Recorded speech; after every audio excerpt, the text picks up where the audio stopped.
Liberty Tamil நேயர்களுக்கு வணக்கம். இன்றைய நேர்காணலில் நாம் சந்திக்க இருப்பவர் பேராசிரியர் முனைவர் வே சிவபிரகாசம் அவர்கள். வணக்கம் சார். ஜனநாயகன் பட சம்பந்தம் விவகாரம் தொடர்பாக உச்சநீதிமன்றத்தில் அந்த படக்குழு போனாங்க, தயாரிப்பாளர் தரப்பில் போயிருந்தாங்க. உச்சநீதிமன்றம் இந்த வழக்கை விசாரிக்க எங்களுக்கு விருப்பம் இல்லைன்னு சொல்லி ரிஜெக்ட் பண்ணியிருக்கிறாங்க. அதாவது ஏற்றுக்கிட்டு தள்ளுபடி கூட கிடையாது, விசாரிக்கவே விருப்பம் இல்லைன்னு சொல்லி இது பண்ணியிருக்கிறாங்க. தொடர்ச்சியாக இப்போ பொங்கலுக்கு வர வேண்டிய படம் தள்ளி போகுது. இன்னும் 2 மாதங்களில் தேர்தல் வரப்போகுது. சிபிஐ விசாரணை வேறு ஒரு பக்கம் போயிட்டுருக்கு. இன்னும் படமும் ரிலீஸ் ஆகலை. அடுத்தடுத்து சிக்கல்களில் தாவேகா கட்சித் தலைவர் விஜய் மாட்டியிருக்கிறாரு. இந்த விவகாரங்களை நீங்கள் எப்படி சார் பார்க்குறீங்க? சுப்ரீம் கோர்ட்டினுடைய நீதிபதி அந்த தத்தா போன்றவர்கள்லாம் பேசியதை பொதுமக்கள் ரசிக்கலை. இது எப்படின்னா, they are losing confidence in the highest court of the land. சுப்ரீம்ங்கிறதே சுப்ரீம் லீடருங்கிற மாதிரி இந்தியாவினுடைய உச்சக்கட்ட நீதிமன்றம் அது எப்போதுமே என்ன பண்ணுவாங்கன்னா, அந்த காலத்தில் பாகவதூர் போன்றவர்கள் கொலையாளி அப்படின்னு என்எஸ்கேலாம் வரும்போது சுப்ரீம் அப்படிங்கும்போது ப்ரீ கவுன்சில்னு போச்சு இங்கிலாண்டில். அங்கே லா லார்ட்ஸ்னு 9 பேர் இருப்பாங்க. விசாரித்து சரி நாங்கள் நீங்கள் திரும்பி அனுப்புனாங்கன்னா என்ன அர்த்தம்னா, அந்த அப்பீலுக்கு வந்த விக்டிமுக்கு சாதகமாக பேசணுங்கிறது இம்ப்ளைடு. அது திருப்பி விசாரிக்கணும் அப்படின்ட்டு. இப்போ இவங்களுக்கு என்ன அர்ஜென்சி அப்படிங்கிற நம்ம பார்த்தோம் அப்படின்னா, பொங்கல்ங்கிறது தமிழ்நாட்டிலே எப்படி முருகன் தமிழருக்கு உள்ள கடவுள்னு சொல்லப்படுகிறதோ அதே போல் இந்த பண்டிகை ரொம்ப முக்கியம். அந்த 14th 15th அப்படின்னு எப்போதுமே ஜனவரி 14 வரும், 15 அந்த இது மந்த்து 3 பார்த்து அந்த 15 எப்படி பிறை எல்லாம் வருதோ ரம்ஜான்லாம் அது மாதிரி தீர்மானிக்கப்பட்டது அந்த 15ஆம் தேதி. அதுக்குள்ளே வெளியிடணும் அப்படின்னு. ஏன்னா விஜயை பொறுத்த வரைக்கும் ஜனநாயகத்தில் பணம்லாம் வாங்கி முடிஞ்சிடுச்சு. இப்போ இது யாருடைய தலைவலி அப்படின்னா ப்ரொடியூசருடையது. அப்போ ப்ரொடியூசர் என்ன பண்ணுறாரு, இந்த நேரத்தில் நம்ம வெளியிட்டோம்னா ஒரு 500 கோடி ரூபா போட்டு கொடுத்துருக்கோம். இந்தியாவிலே ஹையஸ்ட் பெய்டு ஹீரோ யார் அப்படின்னா விஜய்ங்கிறது நல்லாவே தெரியும். அப்படி எடுத்துடணுங்கிறதுக்கு தான் அவர் என்ன பண்ணுறாங்க, இவங்க மெட்ராஸ் ஹைகோர்ட்டில் போனோம். மெட்ராஸ் ஹைகோர்ட்டில் என்ன பண்ணுறாங்க அப்படின்னா, அதை நாங்கள் 20ஆம் தேதி ஒத்தி வச்சிட்றோம் அப்படிங்கிறாங்க. இப்போ இதில் இங்கே ஆர்கியூ பண்ணினதில்லை யார் அப்படின்னா ரஸ்தோகி மிகப்பெரிய லாயர் அவர். அப்புறம் இவர் பராசரன் 2 பேருமே மிகச்சிறந்த லாயர்கள்லாம் பேசுனது அவங்க எல்லாத்தையுமே கேட்டுட்டு அப்படி ஒன்றும் இல்லை லேட்டாக போனான்னு. இப்போ எனக்கு என்ன நான் பார்க்குறேன்னா, உச்ச நீதிமன்றத்தில் நீதிபதிகள் பேசுவதே அதிகமாக பேசுகிறார்கள். இப்போ அவங்க தனிப்பட்ட முறையில் இவர சுவாமிநாதன்லாம் கிரிட்டிசைஸ் பண்ணணும் வேலை சொன்னாங்க, ஜட்ஜ்மெண்ட்டை தான் பேசணும், அவரெல்லாம் பேசக்கூடாது அப்படின்னு. இவங்க என்ன பண்ணுறாங்க அப்படின்னா, இவங்க ஜட்ஜ்மெண்ட்டு சொல்கிறது அன்னியில் இவங்க பேசுகிறதுங்கிறது ரொம்ப ஓவராக பேசுகிற மாதிரி நம்ம பார்த்தோம். அவங்க முன்னாடி என்னென்னா, நீங்கள் தலைவராக இருக்கிறதே லாய்க்கில்லை அப்படின்னு பேர். எஸ்ஓபி கேட்டதுக்கு என்கொயரி கமிஷன் போட்டது இங்கே ஹையர் கோர்ட்டில், இங்கே உயர் நீதிமன்றம், அது உச்ச நீதிமன்றம். அவங்க பேசுகிறதே மக்கள் யாரும் விரும்பலை. அதை சுப்ரீம் கோர்ட்டில் கரெக்ட் பண்ணாங்க.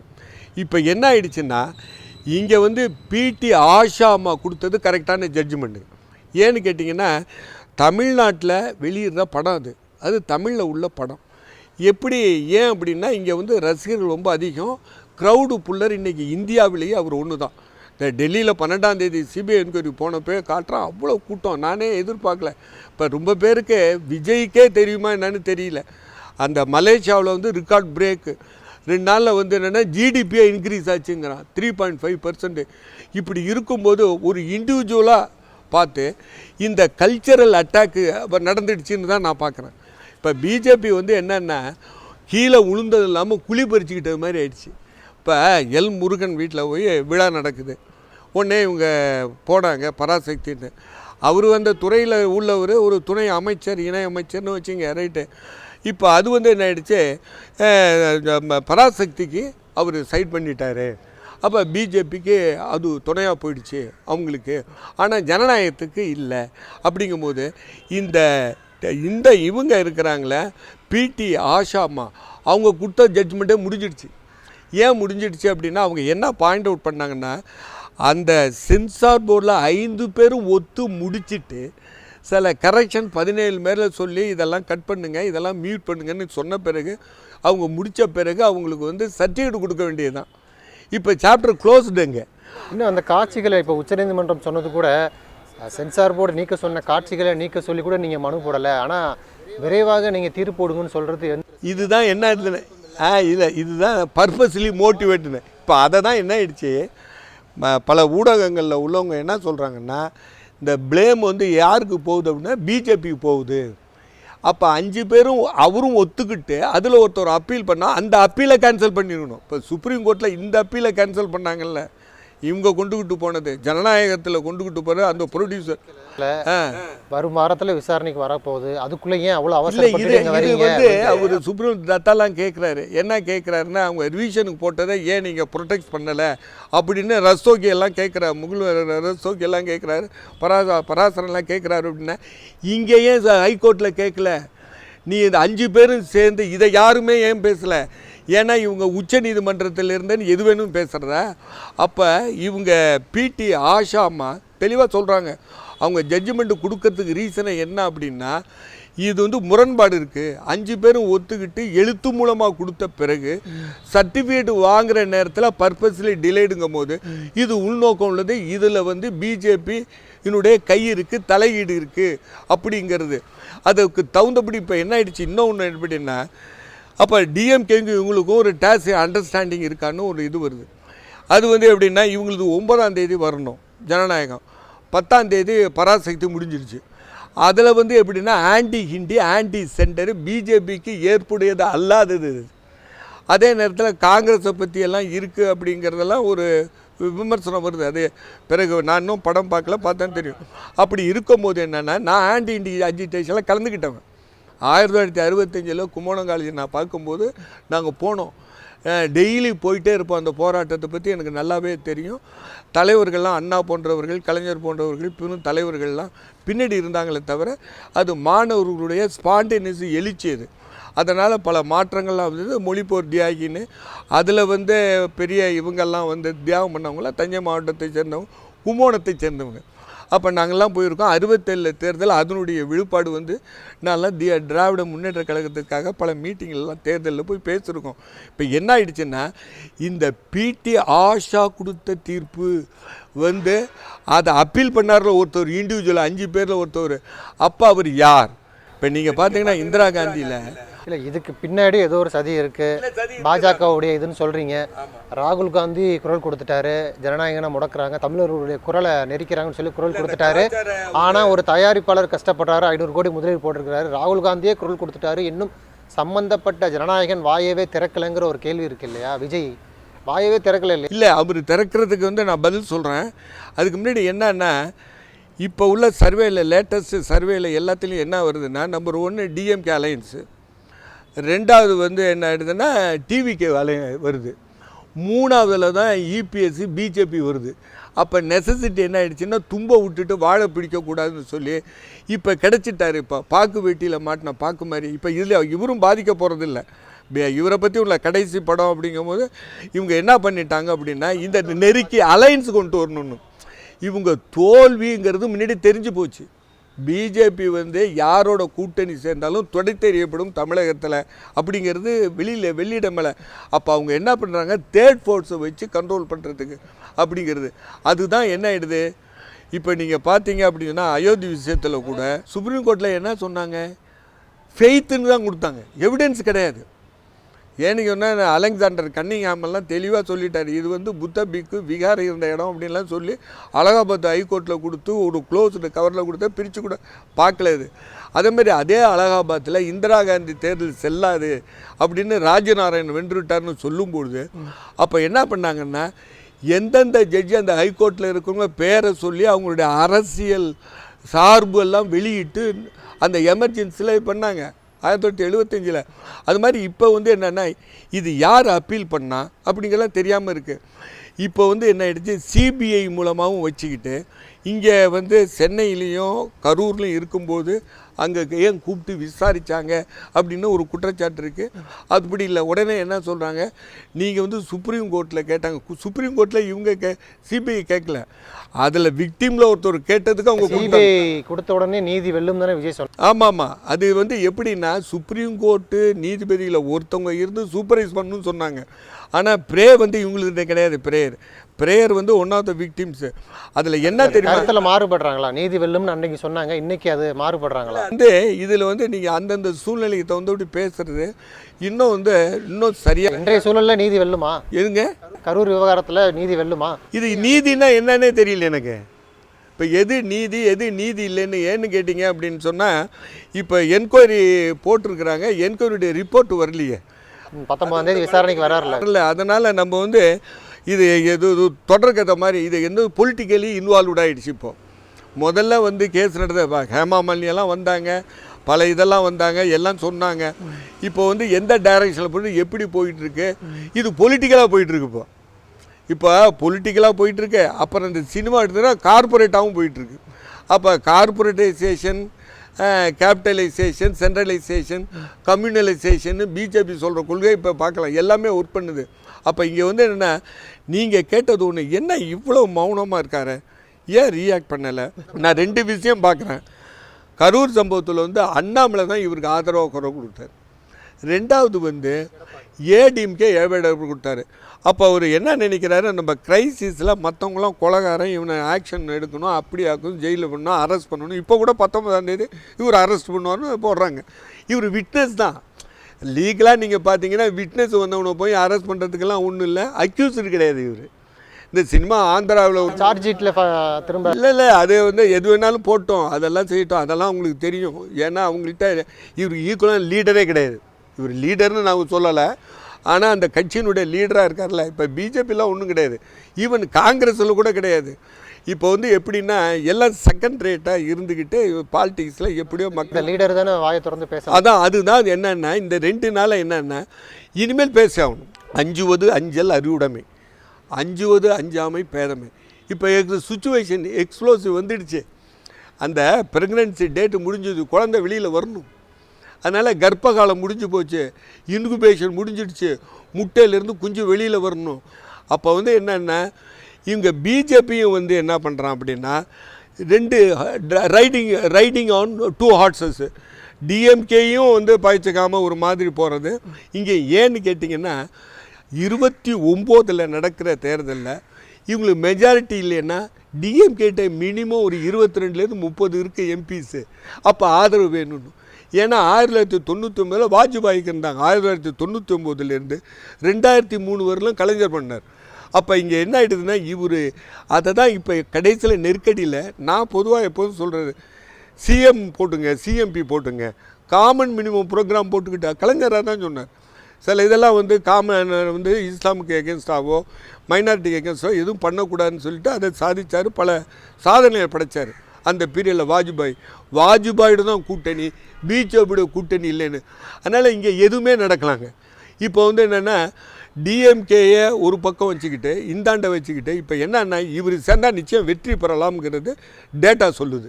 இல்லை, விஜய் மௌனமாக இருக்கிறதுக்கு காரணம் பயத்தின் வெளிப்பாடாக பார்க்கலாம். நான் அப்படி பார்க்கல, நிச்சயம் எனக்கு அந்த மௌனத்துக்கு என்ன அர்த்தம்? மௌனம்னா டிப்ளமேட்டிக் தான். அவரே சொல்லுவார், விசாரணை 3 நாட்கள் நிர்வாகிகளை தாவேக்க நிர்வாகிகளை விசாரிக்கிறாங்க. இவர் பொங்கலுக்கு லீவு கேட்டு வந்திருக்கிறாரு, 10ஆம் தேதி போகிறாரு. 500 கோடி பட்ஜெட்டுங்கிறீங்க, அந்த படத்தையும் வெளியே விடலை. அந்த படம் வந்து 20ஆம் தேதி வழக்கு விசாரணைங்கிறாங்க. ஒருவேளை தேர்தலுக்கு பின்பு கூட அந்த படம் வெளிவர்றது கூட வாய்ப்பு வராமையே போகணும்னு கூட சொல்கிறாங்க. அதான் அவரு என்ன தெரியும், விஜய் மௌனமாக இருக்கிறது ஒரு பயத்தின் வெளிப்பாடு தானே. நான் நினைக்கல, அது டிப்ளமேட்டிக் சைலன்ஸ் தான். அவன் சொல்லுவான், ஊசிப்பு உறவுன்ட்டு உம்முன்னு, கிண்டி உறவுன்ட்டு கம்முன்னு, அப்போ தான் நம்ம ஜம்முன்னு இருக்கலாம்னு ஒரு சொல்லுவார். ஆனால் இது எக்ஸ்ட்ராடினரி முடிகிற வரைக்கும் உம்முன்னு இருந்தால் மக்கள் அதை தான் என்ன சொல்லுவாங்க அப்படின்னா, ஒரு சாமியார் அமைதியாகவே இருந்தார், அவன் பெரிய பிலாசபர், பெரிய தத்துவ ஞானி, கூடு பாயிரமா அப்படி இப்படின்னு சொல்லிவிட்டு அவன் சாவை கிடக்கும்போது அந்த அடிப்பொடிகள் கூட உள்ள அடியார்கள்லாம் போய், சாமி நீங்கள் இறக்க தருவாயில் இருக்கீங்க, நீங்கள் உலகமே கொண்டாடுது, இதனுடைய ரகசியம் என்னன்னு கொஞ்சம் சொல்லுங்கள் அப்படின்னா, நான் உள்ள எதுக்கும் பதில் சொல்ல கம்முன்னு இருந்தேன். அவனாக பெருக்கிக்கிட்டான். நான் பெரிய அத்வைதம், துவைதம், விசிஷ்டாத்வைதம் எல்லாத்துலேயும் பெரிய வித்தகர் அப்படின்னு பிலாசபியில் நான் நினச்சிக்கிட்டேன். அது மாதிரி தான்ட்டு. ஆனால் இங்கே வந்து தமிழ்நாட்டு மக்கள் கொஞ்சம் வித்தியாசமானவர்கள் இல்லையா? வழக்கமாக வந்து பாஜகவை யார் எதிர்க்கிறாங்களோ அவங்கள தான் தமிழ்நாட்டு மக்கள் அதிகமாக விரும்புவாங்க. இன்றைக்கு இவ்வளவு தாக்குதல்களுக்கு விஜய் ஆளாகிறாரு. ஆனால் அவருக்கு ஒரு பயம் இருக்கிறதுனால தமிழ்நாட்டு மக்கள் அதை ஏற்றுக்கொள்வாங்களா விஜய்? இல்லை, நீங்கள் தமிழ்நாடு மக்கள் ஏற்றுக்கிறது ஏற்றுக்காதும் இஷ்யூ பேஸ்டுங்க. இப்போ என்னையை பொறுத்த வரைக்கும் எப்படி பார்க்குறோன்னா, எதிர்த்து குரலே கொடுக்காதவர் எப்படி நம்மளது உரிமைக்கு போராடுவார்னு மக்கள் நினைக்க மாட்டாங்க. நிச்சயம் நினைப்பாங்க. அதுதான் ஆக்ஷனில் man is judged by his action not by his வேர்ட்ஸ்ன்னு. இது இன்னும் இவர் பேசவும் இல்லை, செயலையும் ஒன்றும் இல்லை. நீங்கள் சொன்னால் ஆனால் எனக்கு பயப்படுற மாதிரி தெரியல. ஏன்னா இழக்கிறதுக்கு அவருக்கு ஒன்றும் இல்லை. ஏன்னு கேட்டால் இப்போ அவரை தான் ஜெயிலில் வைக்கணுமோ போகணுமோ அவன் தான் பயப்படணும். ஒருவேளை ஜெயிலில் வச்சுருவாங்கன்னு பயப்படுறாரு. இல்லை இவர் அந்த மாதிரியெல்லாம் பயப்படல. அவருக்கும் ஆட்கள்லாம் இல்லாமல் இல்லை. எனக்கு கேட்டிங்கன்னா எல்லா கட்சியிலையும் எல்லாருக்கும் இருப்பாங்க. பிஜேபிலையும் இருப்பாங்க, காங்கிரஸ்லையும் இருப்பாங்க. இப்போ ராஜீவ் காந்தி குரல் கொடுத்துருக்கிறாரு. ஆமாம், இன்றைக்கி ராகுல் காந்தி. இன்றைக்கி நிலைமை என்னன்னா, இன்றைக்கி உள்ளத்துக்கு டிஎம்கே அலையன்ஸு ஸ்ட்ராங்காக இருக்குது. அதே மாதிரி அவர் திரும்பவும் மோடி வர்ற மாதிரி தான் இருக்குது. அப்போ இது வந்து என்னென்னா, இவங்க இருக்காங்களே மற்ற கட்சிகள், இவங்களுடைய ஸ்ட்ராட்டஜியை பொறுத்து இருக்குது. இவங்கள்ட்ட என்ன எதுக்காக நிற்கிறாங்க, எதுக்காக கட்சி கொண்டு வந்தாங்க, எந்த தத்துவங்க தெளிவுபடலையே. அதனால் மக்கள் வந்து குழப்பி இருக்கிறாங்க. மக்கள் ஆதரவு இருக்குது, ஆன்டி இன்கம்பன்சி இருக்குது ஸ்ட்ராங்காக. எப்போதுமே ஆளுங்கட்சிக்கு எகென்ஸ்டாக இருப்பாங்க. பிஜேபிக்கு இருக்குது, டிஎம்கேங்க இருக்குது. இப்போ என்ன நினச்சிட்டாங்க, டிஎம்கே சார்பு இருக்கிறதுனால பிஜேபி என்ன பண்ணிடுச்சு, 10ஆம் தேதி இது அலோவ் பண்ணிடுச்சு. ஆனால் இது ஜனநாயகத்தை விடலை. ஏன்னா இன்னும் ட்ரக்கு போயிட்டுருக்கு, சரியாக வரல. இவருக்கு என்ன பிரச்சனைனா, பிஜேபியோட கூட்டணினா கிறிஸ்டின் முஸ்லீம்ஸ் அவுட்டு. அப்போ அவங்க என்ன நீங்கள் காங்கிரஸோட சேர்ந்தால் பிரச்சனை இல்லை. விஜயை பொறுத்த வரைக்கும் மௌனம்ங்கிறது மட்டுமல்ல, அமைப்பு ரீதியாக எதுக்கவும் இவங்களுடைய ஸ்டாண்டு என்னங்கிறத காட்டாமல் 26 ஜெயிக்கிறது ரொம்ப கஷ்டம். அது மட்டும் இல்லை, இவங்க பார்ட்டியே இல்லாமல் பண்ணுறதுக்கு கூட அவங்களுக்கு வாய்ப்பு உண்டு. எல்லாம் சிதறடிக்கிற மாதிரி. அதனால் எல்லாம் வந்து பால் திரண்டு வரும்பொழுது தாலி உடைந்ததுங்கிற கதையை ஆகிடக்கூடாது. அதனால் இது வந்து ஒரு high time for Vijay to wake up. என்ன பண்ணணும் அடுத்த கட்டமாக அவர் என்ன பண்ணணும்? ஏன்னா எந்த இதுக்குமே குரல் கொடுக்காமல் இருக்கிறாரு. ஏப்ரலில் தேர்தல் வரப்போகுதுன்னு சொல்கிறாங்க. இன்னும் சிபிஐ விசாரணை இருக்குது. ஜனநாயகம் படம் ரிலீஸ் ஆகுமா ஆகாதான்னு தெரியாது. இவ்வளவு சிக்கல்கள் இருக்கு இல்லையா? ஆனால் மௌனமாகவே இருக்கிறாரு. அடுத்த கட்டமாக அவர் என்ன பண்ணணும்னு நினைக்கிறீங்க? எல்லாத்துக்குமே இவரை நோக்கி வருது அத்தனைக்கும் பதில் சொல்கிறதுக்கு செகண்ட் லைன் லீடர்ஸை தயார் பண்ணணும். அது வந்து பதில் சொல்லிகிட்டே இருக்கணும். இப்போ டிஎம்கேலேயோ காங்கிரஸ்லேயோ பதில் சொல்லிகிட்டு இருக்காங்க. அதனால் இல்லை கூட இருக்கிறவங்களே அந்த கட்சியை சார்ந்தவங்களான்னு டவுட் வருது எனக்கு. இப்போ பல கட்சியிலேருந்து அங்கே போயிருக்காங்க. அவங்க இருந்துக்கிட்டு சும்மா ஒரு ரிகக்னிஷன் கூட்டம் இருக்குன்னு அதோட கூட்டத்தில் இருக்கிறாங்களே தவிர, இது என்ன கூட்டத்தில் மாட்டின பெண்ணு மாதிரி ஆகிடக்கூடாது. இவர் போட்டு நசுக்கி எடுத்து பிதிக்கி எடுத்துருவானுவோம். அப்போ வந்து என்ன இப்போ இவர் வந்து விவரம் தெரியாமல் இருக்கிறவங்களாலே சிக்க வைக்கப்படுகிறாரா? இல்லை, கூட இருக்கிறவங்களுடைய அட்வைஸ் சரியான எக்ஸ்பர்ட்ஸை இன்னும் மீட் பண்ணலன்னு நான் அதை தான் சொன்னேன். இப்போ சமீபத்தில் யூடியூப்பில் கூட போட்டேன். பெரியார் எப்படி இயக்கத்தை கொண்டு வந்தார், அதேமாரி அண்ணா எப்படி கொண்டு வந்தார், கலைஞர் எப்படி கொண்டு வந்தார், எம்ஜிஆர் கொண்டுக்கிட்டு வந்தார். இந்த சிக்கல் அவங்களுக்கு வந்தது, எம்ஜிஆருக்கு வந்தது, அதேமாரி கலைஞருக்கு வந்தது, இவர் ராஜீவ் காந்தி இறந்த பிறகு. அதே மாதிரி வந்து கலைஞர் இவர் பெரியாருக்கு வந்தது. 1934 மே டே கொண்டாடுறோன்னு சொல்லி இங்கிலீஷ்காரன் இது பண்ணி சோசலிசத்தை விட்டுணும் அப்படிங்கிறது. அதனால் தொடர்ந்து நான் பார்க்குறேன். என்ன பார்க்குறேன் அப்படின்னு சொன்னால், நீங்கள் வந்து இந்த சிக்கல்கள்லாம் எல்லாம் வந்தது, அதை பார்க்கணும். இன்னொன்று இவர் வந்து இது லெஃப்டா ரைட்டா சென்ட்ரா அப்படின்னு தெரியல, இப்போ தான் போட்டிருக்கிறாங்க. தேர்தல் வரப்போகுது, இன்னும் அடுத்த கட்ட பிரச்சாரத்தையே ஆரம்பிக்காமல் வீட்டுக்குள்ளேயே முடங்கி இருக்கிறார்ல, அது எப்படி பார்க்குறது? இல்லை, அது பாலிடிக்ஸ் கிடையாது. இப்போ நீங்கள் கலைஞரை பற்றி ஒன்று நான் சொல்கிறேன். அவர் எல்லாத்துக்குமே பதில் சொல்லுவார். டெய்லி பேப்பர் பார்ப்பார், உடனே பதில் சொல்லுவார். அது மட்டும் இல்லை, நான் அந்த காலத்தில் பார்ப்பன் மண்டலம் பட்டிந்த பாபர் சார்னு பானத்து எம்எல்ஏ கணபதிக்கிட்ட சொல்லி என்னை வர சொல்லி பார்த்தார். அதேமாரி தஞ்சாவூரில் அவருக்கு பாராட்டு கூட்டம், அனைத்து சாதிகளும் அர்ச்சகராளானோம். மறுநாள் வேலுசாமி பெரியார் யூனிவர்சிட்டியில் ரிஜிஸ்ட்ராரில் விட்டு என்னை வர சொல்லி பேசினார். கௌதம்னை கூப்பிட்டு பேசினார், விவேக்கை கூப்பிட்டு பேசினார். அப்போ இவ்வளோ அவர் சிஎம். அப்போ அப்படி இருந்தாலும் கூட என்ன செய்கிறாருன்னா, லைவாக கான்டாக்ட் டைரெக்டாக வச்சுருந்தார். இவரை பார்க்க முடியாமல் செகண்ட் ரேட்னா இவரை மிஸ்கைட் பண்ணிவிடுவாங்க. அதனால் லீடர் அப்படிங்கிறவன் லீட் பண்ணணும். நான் தான் அண்ணா சொல்கிறது எல்லாம் இப்போ அவரும் சொல்கிறாரு, மக்கள்கிட்ட போ, அவங்களிடம் வந்து பழகு, அவங்களிடம் வந்து தெரிந்து கொள், அவர்கள் வந்து தலைமை தாங்க அப்படிம்பார். Go to the people, move with them, learn from them, guide them and lead them பார் அண்ணா. அதுபோல் வந்து இப்போ சொல்கிறாரு, இதெல்லாம் மாவெல்லாம் செய்தவங்க. அதனால் மாஸ் வருது. இப்போ வந்து என்ன நான் நினைக்கிறேன் அப்படின்னா, சிறுபிள்ளை விட்ட வெள்ளாமை வீடு வந்து சேராதுங்கிற பழமைக்கு எடுத்துக்காட்டாக ஆகிடக்கூடாது. அதுதான் இப்போ பயமாக இருக்குது. நம்ம ஜனநாயகத்தை எல்லாம் வரட்டும், ஒரு பெரிய ஒரு கம்யூனலிஸ்ட்டும் கிடையாது, ஒரு செக்குலரிஸ்ட்டாக இருக்கார். எல்லாம் யங் அண்ட் ஓல்டு பீப்புள் வந்து லவ் ஹிம். ஒரு சேஞ்சுக்காக ஒரு ஆம்லஸாக இருக்கார், எல்லாம் ரைட்டு செக்குலராக இருக்கிறாரு, ஒரு கம்யூனலிஸ்ட்டு கிடையாது, அதே பெரிய தீவிரவாதமும் கிடையாது. அவர் வந்து தான் வந்து ஒரு வருஷத்துக்கு வந்து கிட்டத்தட்ட 250 கோடியிலேருந்து ஒரு 1000 கோடி சம்பாதிக்கிற வாய்ப்பு இருக்கிறத விட்டுட்டு வர்றாரு அப்படின்னா அதை மக்கள் ரிகனைஸ் பண்ணுறாங்க. அதை வந்து இது என்னென்னா வெள்ளாமே வீடு வந்து சேரணும். இவ்வளோ ஓட்டு இருக்குது, அதை வாங்க முடியுமா? அதுக்கு ஆர்கனைசேஷன் இருக்கான்னா இதில் வந்து போய் இருக்கிறவன் வந்து மற்றவனை விடாமல் தடுத்துக்கிட்டு அவன் செய்துக்கிட்டு அவங்களும் பெரிய ஆட்கள் கிடையாது. அதெல்லாம் வந்து இப்போ யாருக்கு வின்னிங் சான்ஸ் இருக்கோ அதை தான் விடுவாங்க. குதிரை ரேஸில் எந்த குதிரை வெல்லுமோ அதுக்கு தான் பணம் கட்டுவான். இது நல்ல குதிரை கம்முன்னு இருக்கும், உதைக்காது கடிக்காதுன்னு அது பார்க்க மாட்டான். அது மாதிரி இங்கே போர்க்காலத்தில் அதே இவர் சொல்லுவார், டென்சோப்பிங்க சைனா அவனுடைய 78 வந்து சைனாவை மாற்றி அமைச்சார். இந்த மார்க்கெட்டு எக்கானமி எல்லோரும் எதுக்கும்போது அவர் வந்து market economy, capitalist market economy அமெரிக்காவில் இருக்கிறது, நம்ம சோசியலிஸ்ட் எக்கானமி கொண்டு வரோம், வர்ற வருமானத்தை லாபத்தை எல்லோரும் பகிர்ந்துக்குன்னு சொல்லுவார். அப்போ என்ன சொல்லுவார் அப்படின்னா, பூனை விட்டோம்னா எலியை பிடிக்குதான்னு பார்க்கணும். இது நல்ல வெள்ளை பூனை, கருப்பு பூனை, சிவப்பு பூனைன்னு பார்க்க வேண்டாம். அது போல் தான் இங்கே கட்சி நடத்தி ஆகணும். இப்போ ஸ்டாலின் வந்து மிகச்சிறப்பாக நடத்திக்கிட்டு இருக்கிறதுக்கு காரணம் என்ன அப்படின்னா, right man in the right பிளேஸுங்கிறத சரியாக பண்ணிக்கிட்டு வர்றார். அப்போ அதனால் என்ன ஆகிடுது, ஃபைட்டு கொடுக்க முடியுது எல்லாரையும் எய்த்து.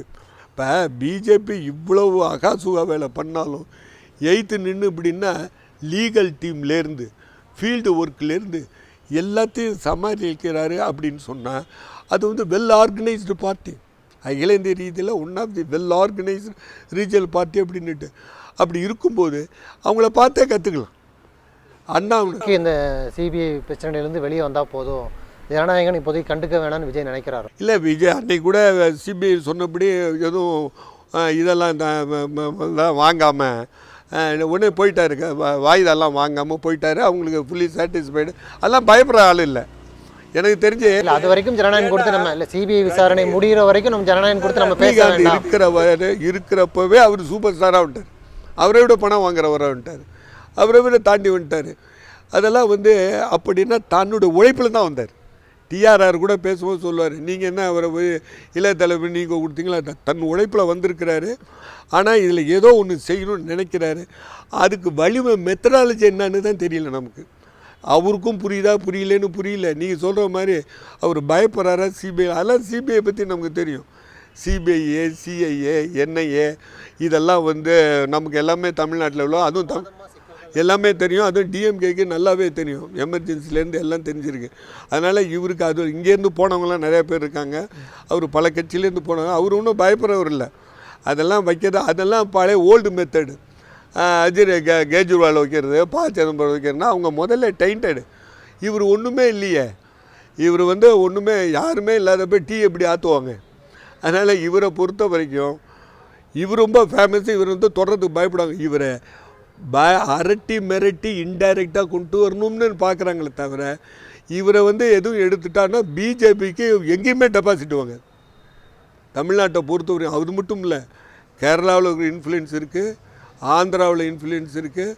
இந்த மாதிரி இருக்கிற ஒருத்தர் தெலுங்கானாவில் இருக்குங்கிறான். டெல்லியில் அவ்வளோ கூட்டம் இருந்திருக்கு. இதெல்லாம் உங்களுக்கு தெரியும். இப்போ 19ஆம் தேதிக்கு அப்புறம் விஜயோடைய நிலைப்பாடு மாற வாய்ப்பு இருக்கா? இல்லை, இது வந்து இவர் சேரக்கூடாதுன்னு தான் என்னுடைய கருத்து. சேரணுன்னா சிஎம்சி போட்டு சேரணும். ஆனால் வந்து பிஜேபியோட சேர்ந்தால் இவருக்கு லாஸு. சேரலைன்னா எப்படி சமாளிக்கிறதுங்கிறத அங்கே தான் வந்து இப்போ வந்து ஆன் தி ஹார்ன்ஸ் ஆஃப் டிலமா. இப்போ டிஎம்கே இப்போ அவர் வந்து ஃபஸ்ட்டு வரணும், ஜெயிக்கணும்னு. இவர் சேரலைன்னா இவருக்கு ஒன்றும் லாஸ் இல்லை. எப்படி லாஸ் இல்லைன்னா இவருக்கு சப்போர்ட் அப்படியே இருக்கும், இன்டாக்டாக இன்னும் வளரும். இண்டிவிஜுவலாக ஆட்சியை பிடிக்க முடியுமாங்கிற லெவலுக்கு இவர் போவார். இல்லைன்னா ஒன்று மட்டும் நான் அடிக்கடி நினைப்பேன், இவர் இல்லாமல் எந்த கட்சியும் ஆட்சியை தனித்து அமைக்க முடியாது என்ற நிலைப்பாடு உண்டு. அந்த அளவுக்கு அவருக்கு செல்வாக்கு இருக்குது, ஓட்டு வாங்கிறதுக்கு வாய்ப்பு இருக்குது. அதனால் பிஜேபி உரட்டி செய்ய மாட்டாங்க. அவங்களுக்கு நம்மளுக்கு தெரியும், அது ஃப்ரெண்ட்லியாக தான் பார்க்குறாங்க அவரை. 19ஆம் தேதினா நம்ம ஆளுங்களுக்கு டிஆர்பி ரேட்டுக்காக அரெஸ்ட் பண்ணுவாங்க. புலி வாயில் சிங்கம் வாயில் தலை விட்டுது. இதெல்லாம் இந்த காலத்தில் ஒன்றும் இல்லை. அவர் எதில் இருக்கார், என்ன அக்யூஸ்டு இல்லை, விட்னஸ் தான். அதனால் என்னை பொறுத்த வரைக்கும் பிஜேபி பாலிடிக்ஸ் தான் தப்பாக இருக்குது. பிஜேபி தான் நடந்து கொள்ள தெரியாமல் இங்கே தமிழ்நாட்டில் நடந்து தமிழர்களை எதிரிகளாக மாற்றிவிட்டது. அதுவும் இந்த சுப்ரீம் கோர்ட்டு பேசுகிற ஜட்ஜி பேசுகிறதெல்லாம் பிஜேபிக்கு அகென்ஸ்ட்டு. அதெல்லாம் அப்படியெல்லாம் ஒரு பெரிய அட்டானமஸ்லாம் இல்லை. நமக்கு தெரியும், அயோத்தி தீர்ப்புலேயே நம்ம நல்லா கண்டுபிடிச்சோம். அதனால் எந்த எவிடன்ஸ் இல்லாத இது பாலிடிக்ஸு 100க்கு 100. இதில் ப்ளேம் பண்ண வேண்டியது அப்படிங்கிறது பிஜேபி தான். நன்றி சார். நிறைய நல்ல தகவல்களை நேயர்களுக்கு சொல்லியிருக்கீங்க. உங்களுடைய நேரத்துக்கு மிக்க நன்றி. நன்றி.